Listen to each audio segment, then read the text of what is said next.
What's up, beer drinkers? How y'all doing this week?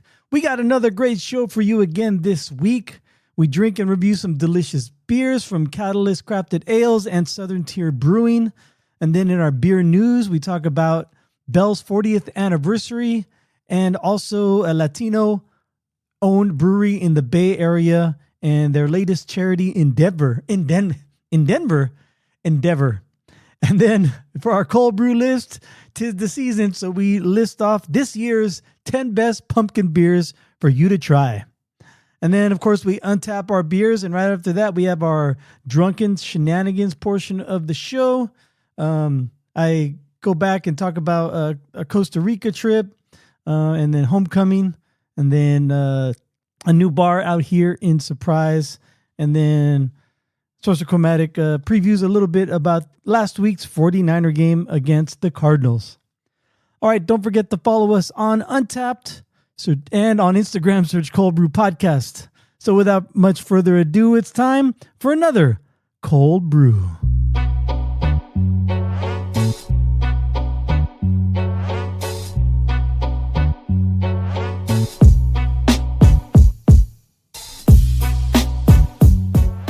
Coming at you pre-recorded from Cöld Brüe Studios. I am Greg.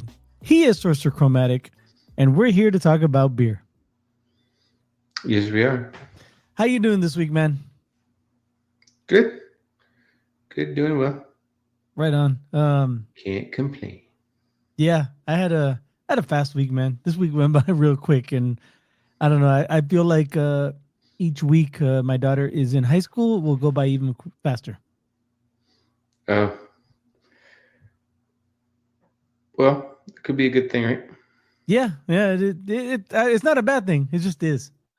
Not enough hours in the week. But there's enough hours in the week to record the show. So you ready to talk about some beer? Of course. All right, cool. So am I. So today I have in front of me, again, from my good friends out in Tempe, Arizona.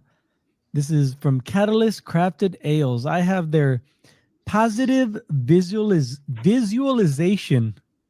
It's a 4.9 ABV American Light Lager.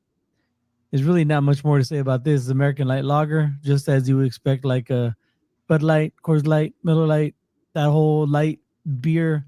When people ask, I want a beer that tastes like beer, this is probably going to be it. So I got this last week when I was hanging out with my buddy Will. This gave me 2 4-packs. One was last week's, I already forgot it was Heat Wave.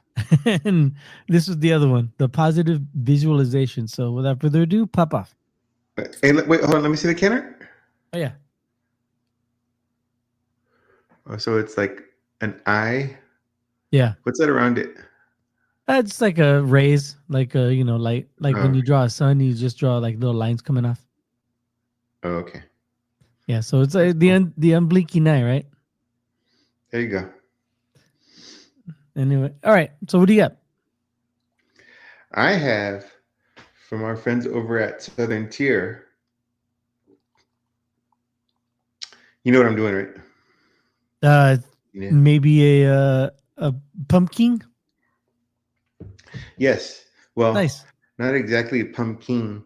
I have their Warlock, which is the Imperial Stout, but not just any Warlock, because I think I did the regular Warlock too. This is the maple variant. So this is Maple Warlock Imperial Pumpkin Stout. Nice. So it's a 8.6 ABV, and there's not a lot on this bad boy. Not even on Southern Tier's website. I hate to call them out like that. Oh, they have the regular Warlock and the pumpkin and the caramel pumpkin, but let's see. I'll just read. The dark side just got a little bit sweeter. Maple Warlock lures you in with a magical dose of maple syrup to complement this dark and mysterious Imperial Stout base. Let Maple Warlock swirls of maple, pumpkin pie spice, and roasted malts enchant you sip by sip, casting an alluring spell you won't want to break. All right. So without any further ado, cap off. So a little bit more about this catalyst positive visualization. It is a Pilsner malt with Czech sauce, hops, and a touch of sapphire. Fermented low and keeps you sipping again and again. And it's good. It's a good light lager, American light lager. It's one of their better offerings. But as far as American light lagers, it's a really good one. It's crisp, clean. There's a lot of flavor. Not, I would say, unlike the standard fare that I just named, rattled off the Bud, Coors, and Miller offerings. This one's got a lot more flavor, substantial flavor, and a lot brighter than those. So it's if you like those, you'll like this one just a little bit more, just a little bit more flavored for your dollar. So very good offering from Catalyst. Cool. Well, my beer was still settling, so let me try its first sip. All right, cool. Ooh, okay. Well, the aroma's there. It smells sweet. It tastes sweet, and wow, yeah, this is like having pumpkin pancakes. Oh wow, I had never had one, so I'll take your word. No, up front you do taste the maple sweetness, but then the finish, that's when you get the pumpkin. It's wow, a lot of sweet flavors going on. This is already coming positive if you have a sweet tooth, like those pastry stouts. Yeah, I do like the pumpkin. So if it's a variant of that, I'm all for it. Well, have you had the Warlock? That This is I a don't think I variant. ever have. Yeah, very Well, nice. the Warlock is like the Imperial pumpkin, so Yeah, on the same family. it serves in the same court as the pumpkin. Yes. All right. We will rate our beers later on during our Untappd portion of the show. Don't forget to follow us on Untappd, search Cöld Brüe Podcast, and friend us, and we'll friend you back. Right now, it's time for some beer news.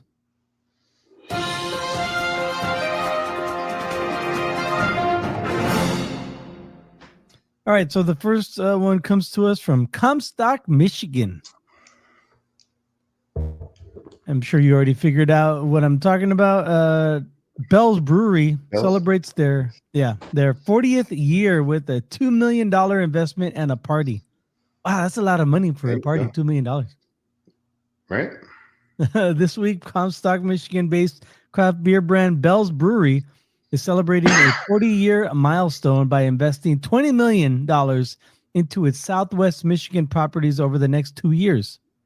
The capital investment will go into elevating the guest experience at the Eccentric Cafe in Kalamazoo and towards boosting production capacity and expanding operational capabilities and at the production facility in Comstock. Bell's shared details of the news, its anniversary, in a press release this week, which also includes an announcement about a party Sunday at the Eccentric Cafe with live music, trivia, food, re-releases of fan favorites, beers, and merchandise. Bell's is more than a brewery. It's a community staple. The director of Bell's brands, Chris Brimage, in the media alert. It's where more than 20,000 pints of Oberon and 15,000 pints of Two Hearted are poured, 135,000 plates of food are served, and 60,000 concert goers gather each year. Our fans are deeply connected to what we do, and we're intentional about delivering the very best of Southwest Michigan craft today and for years to come. To celebrate the 40th anniversary, Bell's has brewed a special limited edition barrel-aged Expedition Stout, which is available at the Eccentric Cafe and at select bars throughout Michigan. Beer fans should also look for Bell's Expedition Stout, Quinnanan Falls, and Oarsman beers in vintage packaging throughout the Great Lakes area this season. I'm a fan of Bell's. Good for them. I'm glad they're expanding, and I do like their Expedition Stout. I've only had it once though, a long fucking time ago. I should look for it again. I know it's available out here seasonally. I don't think it's available year round out here in Arizona, but in Michigan, it's probably a lot more available. That's true. Well, good for them. I mean, that's a commitment to I guess, further the customer experience, if you will. Yeah. Yep. And they definitely built up a good following with you know, making a great beer. That's right. Couldn't have said it better myself. All right, one more article that I found. This one comes from your neck of the woods, from the Bay Area. Latin-owned Bay Area brewery releases new beer to benefit nonprofits. I don't like that Latin-owned. Like, are they from Rome or something? Huh. Yeah. Old Rome. Out of Oakland, California, countless companies have been founded in the Bay Area homes, including one local microbrewery. Del Cielo is a Latino-owned company. Oh, see, they get it right in the story, but not in the title. Latino-owned company founded by a husband and wife duo in 2018 that has, in the 7 years since its creation, made its mark on the region's beer community. Cielo is sky in Spanish. Spanish. I swear I've only had one beer. Cielo is sky in Spanish. For us, it means the ultimate quality experience. Yeah. But can it be both? Can it also be heavens as well? Yeah. En los cielos means in the heavens. Yeah. Yeah. And that's where they lost in translation in this article, because it means from the heaven. Yeah. Or from heaven, I should say. For us, this means the ultimate quality experience that you can have when you come to Del Cielo. Co-founder Cielo Mar Cuevas said, his name's Cielo Mar too. That's funny. Just because I didn't, I wouldn't think of it. It could also mean from him. There you go. You know how much of his blood and sweat is in this? Everyone gets disgusted and leaves. Yes. What was that on? Was that a movie? No, Flaming Mo. Oh, Flaming. That's right. That's right. I knew it was on TV. I knew I saw it on the old screen. Simpsons callback. Classic Simpsons. That's right. Speaking of which, I was watching the old Blinky episode today. Oh, nice. Yeah. See, she and her husband, Luis Castro, met in Ohio 18 years ago and bonded over their shared love of quality beer. When they moved to California in 2010, their passion came with them, and soon Castro had an idea. I started home brewing like once a month, then twice a month, then 2 to 3 times a week. Man, sounds like he has a drinking problem. Or he did anyway. It got to the point where we got more beer than we could drink ourselves. Castro and Cuevas shared their home brew. Sounds like a blessing to me. Right. Castro and Cuevas shared their home brewed concoctions with their friends who encouraged them to start a brewery. Since then, business has boomed. Del Cielo distributes its products from Windsor to Los Gatos. They make over 4,500 barrels a year and have a staff of 40, and recently opened a second brew house in Livermore. We get a lot of positive comments from customers that they just love to come here, Castro said. So that always gives you extra energy to keep going. Cuevas hails from Puerto Rico and Castro from Colombia. The couple have made their heritage a facet of their business.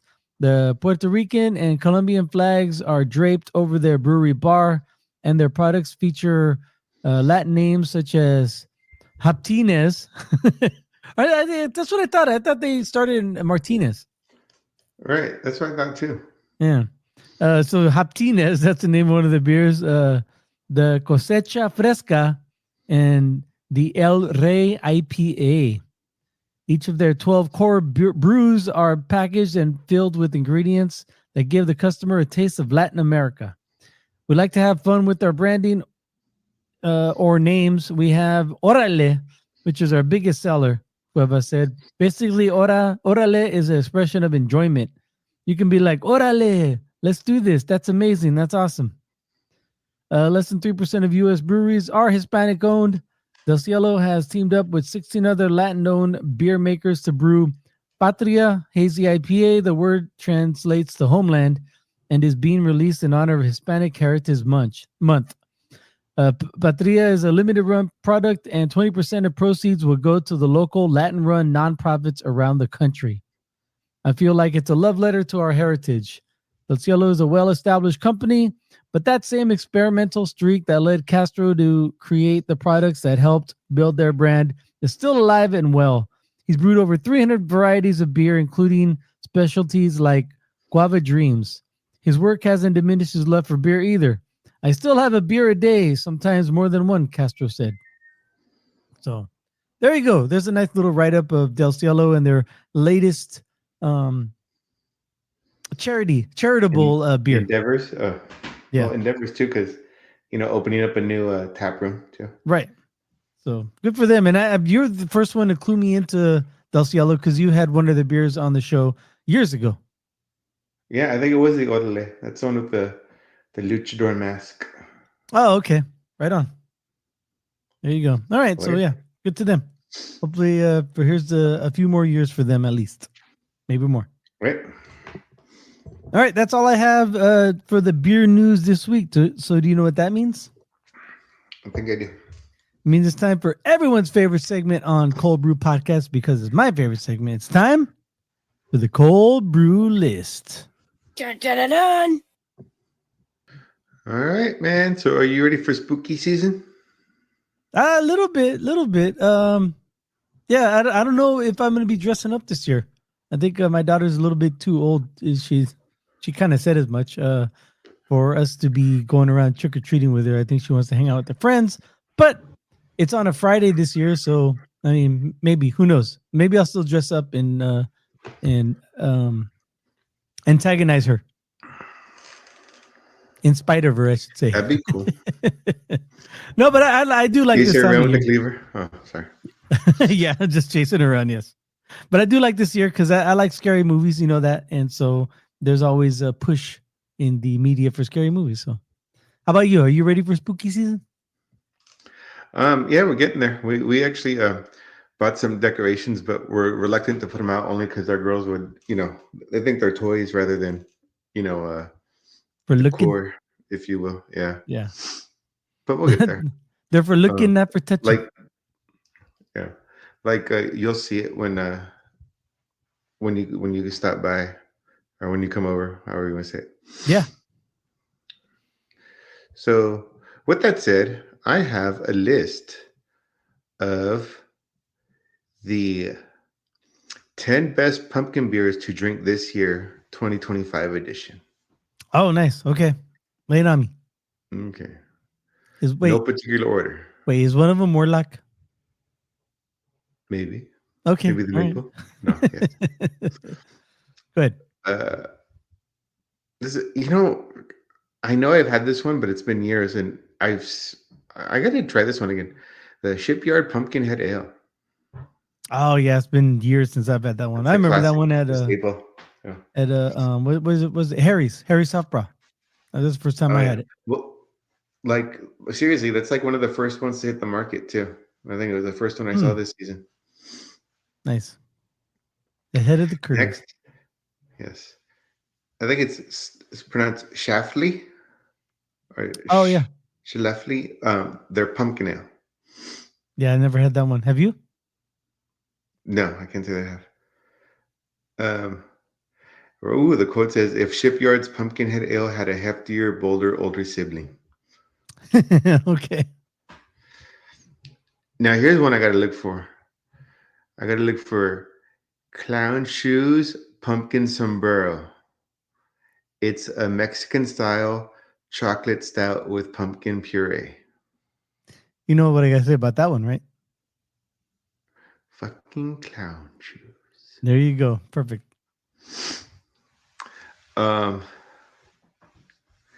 Next one. I've seen this advertised. I've never seen it live. I don't think so. No, I take it back. I think I did try it in a variety pack. The Samuel Adams Jacko. Oh yeah, I hate that one. That's right. It did come in a variety pack, and like I said, I think I told you the last year, the year before, like it stayed in my fridge for like months. It was like Pee Wee Herman and the Snakes. Huh. Every time I open the fridge and I see it, I just like shudder and just reach past it.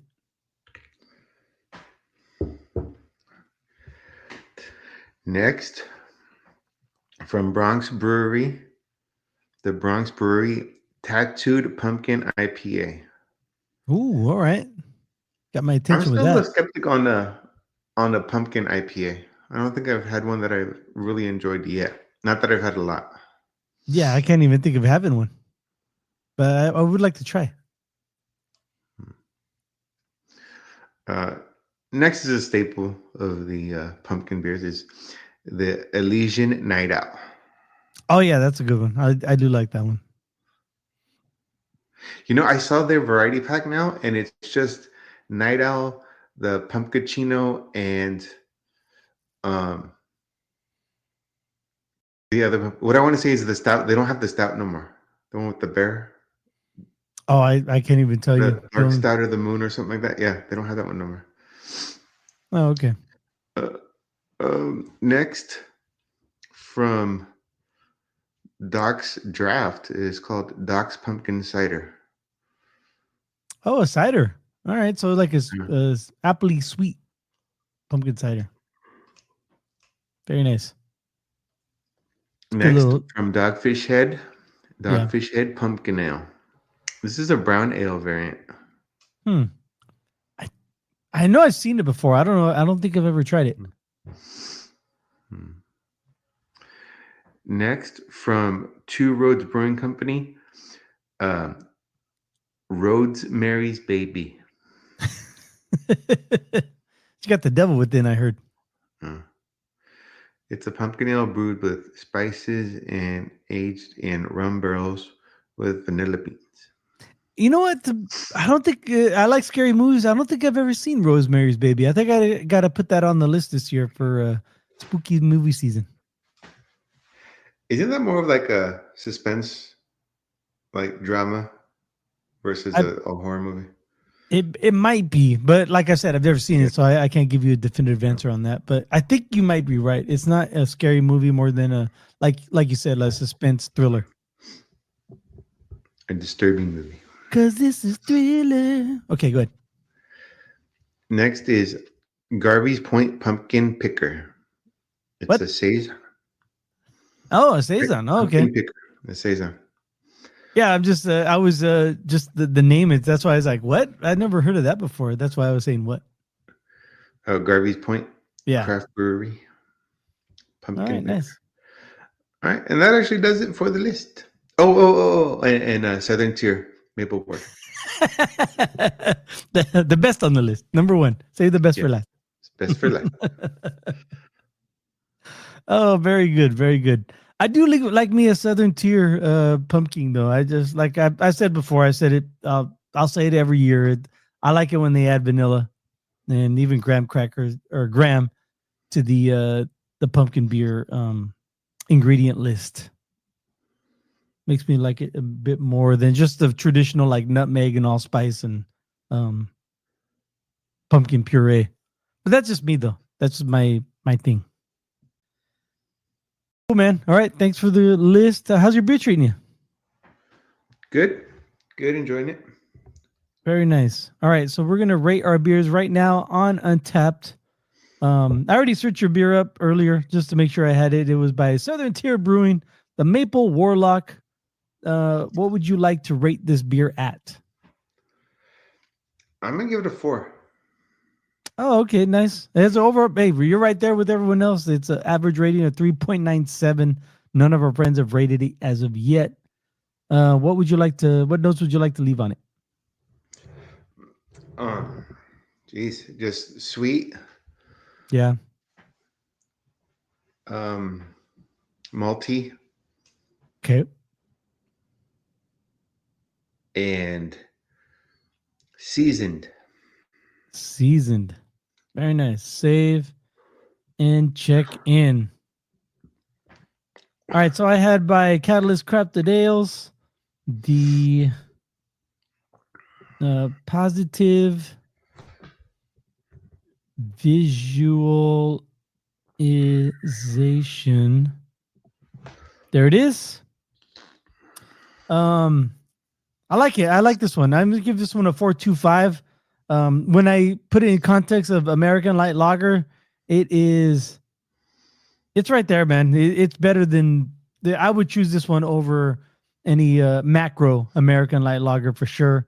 I think maybe it's just the addition of sapphire hops. It just gives it a little bit more of a slightly more bitter. I'm just very fucking slight, like a minuscule, slightly more hoppy flavor, bitter flavor than American Light Lagers, which is just up my alley, man. So, because I like IPAs, so that's why I give this one a 4.25. As overall rating right now of 3.77. One of our friends has not rated it, just checked in. Ulysses B, he checked in on. I wonder. Oh, his dad sometimes comes down here, Arizona. Maybe that's how he got it. Maybe his dad picked up a 4-pack and brought it back home. Let's see here. Check in 4.25. And I'm going to say it is light, malty, and crisp. Save and check in. Couple things. One thing anyway. From last week. Remember I mentioned that my daughter theater group was going to go to Costa Rica and Panama. Yeah. And I was like, what the hell was that about? So I went to the meeting this week about it, and it turns out you're a chaperone. Oh. Yeah, I have to spearhead the whole thing. I somehow got nominated. Yeah. No. It's not the theater that's going. It's the theater teacher organizes an international trip for the students every year. So it's not anything to do with the theater. It's just the theater teacher just happens to be that guy. You know what I mean? Okay. Yeah. So, and he wants to go to Costa Rica and Panama in 2027. This year, the 2026 trip is going to be to Greece, but it's a little too. I mean, we could go if we wanted to, but since it's 2027, the one he's doing, he's promoting this year. We get like a discount if we book this early, and then we can make payments throughout the next 2 years or year and a half, really, because it's in June of 2027. So we can make payments to get to the goal. So she can go and they go. It's like 9 days. It's through a tour guide that is called EF Tours, and they're like the world's leading educational tour group. So they take students from all over the world. Like, if you're in the UK and you want to go here, or if, you're in Japan and you want to go to Africa, or, if you're from Norway and you want to visit South Africa, they take you all over the place, wherever you want to go. They have a business setup. They've been doing it for like 65 years. So, and there's a tour guide, and they take you, and in this case, they'll take you to 3 or 4 cities in Costa Rica, and then 3 or 4 cities in Panama, and they'll show you the towns and give you the history behind it. And actually, if you sign up and you do a project, you can get college course credit for it. So yeah, even though she's just a freshman, or I guess at the end of that year she'll be going from sophomore to junior. So if she wants to, if she goes and if she chooses to, my daughter can get some college course credit just by going and doing the project. And it kind of explained, like, you take pictures and then you have to write a report at the end, and you can get some credits for college. So I don't know. It sounds like a great opportunity just to get out of the country and see the world. I think it's a great idea. She expressed interest in it, so we have until next Friday to sign her up. So we have to make sure that her extracurricular activities, because I told you before, she has a lot, like karate and dance and choir and all that. Make sure everything is copacetic with them. So we'll see. Copacetic. Yeah. Right. And it's I think the trip for her will be, it's a 9-day trip, includes airfare, hotel, transportation when you're there, and then food and everything is just a little over $4,800. And if I want to go, or her mom wants to go, and it's not limited. It's like if anyone wants to accompany, it's fine. Just an extra chaperone. But it's $5,100 for adults. I don't know why it's $300 more, but for some reason it is. They got spring break over there? Yeah, can we move it to March? Yeah. Anyway, so it sounds cool, and he does it every year. So if she wants to go to that one and then the one after, and then I like the idea. I'm gonna try to get her if she goes to do the college credit thing, because that helps. Every little bit helps. All right. Because if anything, it's like that $4,800 goes to a couple credits. It takes a little less burden off on the backside. You could write it off in your taxes. Maybe I'm gonna try. And then just they write also, it off. yeah, just write it off. You don't even know what that means. And then you can the tour group, the tour company has a for each student, they give you like a website, and you could send a link to grandparents and aunts and uncles and cousins and whatever, and they could donate instead of like giving her like a gift for Christmas or her birthday or whatever. You can donate some money, 20, 50, whatever you want, and it'll go towards the trip to pay off the trip. Are you really trying to juice our listeners right now? Is that what's going on? trying to get some money from you, asshole. Oh. Trying to guilt you into it. Your only niece, you want to stay home all summer? Did you come over here? Shit. Yeah, I'll put her to work. Yeah. So yeah, it's fun. And speaking of my daughter, she had her homecoming this week, and went to the game for a few minutes. We went to just watch her sing the national anthem with her choir, and then we had we stayed because I just wanted to see. Their team got the kickoff. No, they kicked off, and the other team went 3 and out, and then the punter kind of shanked it, and then her team, her high school, the Willow Canyon Wildcats, drove down and scored similarly, like right away. Then there's and they have fireworks. Nice. Yeah, when the team came out, they had like one of those inflatable helmets that they could run through. And then they had fireworks, and then when the choir was singing national anthems, the rocket red glare, bombs bursting in the air, they shot up a couple mortars, and then every touchdown they shot out fireworks, and yeah, so I'm like, holy shit, I didn't know they had a fireworks budget. That's kind of cool. It's almost like Texas high school football.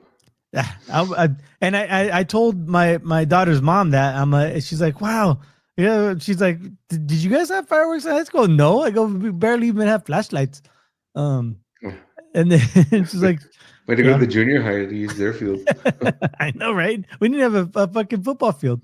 And then I told her that she had no idea. She's like, wow, I guess that's how they do it around here. I go, I think this is crazy. You should go to Texas. I go, they made a whole movie about it, Friday Night Lights.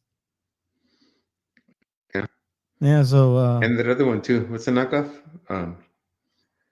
With Mox, Varsity Blues. Oh, that's right, Varsity Blues. I forgot about that one. Yeah. Yeah. But both good movies though, in their own right. Yeah. Anyway, so yeah, that's that was my week. Her homecoming, she was crazy all up and down homecoming, doing different activities for the school. She's tired. I think she's almost like wiped out. But anyway, and then today after we dropped her off at the homecoming, I went over to the new beer bar in Surprise called Manny's Place. Met one of the owners.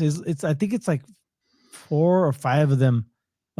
They're partners, and they opened the spot. So yeah, I got to talk with one of them anyway, and I sent him an email and asked if he wanted to be on. I talked to him, asked if he wanted to be on the show, and then sent him an email. So maybe in the next like month or so, we can all hook up and talk about beer and talk about this new spot. which I'm excited for because it's in Surprise. I don't have to drive too far to go have a drink craft beer bar anymore. Nice. Yep. So how's your week, man? How was your week, man? Anything exciting happen? No, it's pretty low key. I mean, I'm excited. First, timestamp. It's Saturday evening or Saturday night. Going to the first home night game tomorrow, so I'm excited. Very nice. Getting amped for that. But no, it's been good. We had a school community event for my daughters today, which is nice. Visited our parents for a bit, but yeah, man, it's gonna be fun. You know how we do it, the Niner games. See LT and his son, and hang out with our dad. Yeah, and and mom and friends and family too. So it'll be cool. I mean, hopefully we keep it going and handle business at home, and 1 week at a time. We're improving every week, so let's keep it going.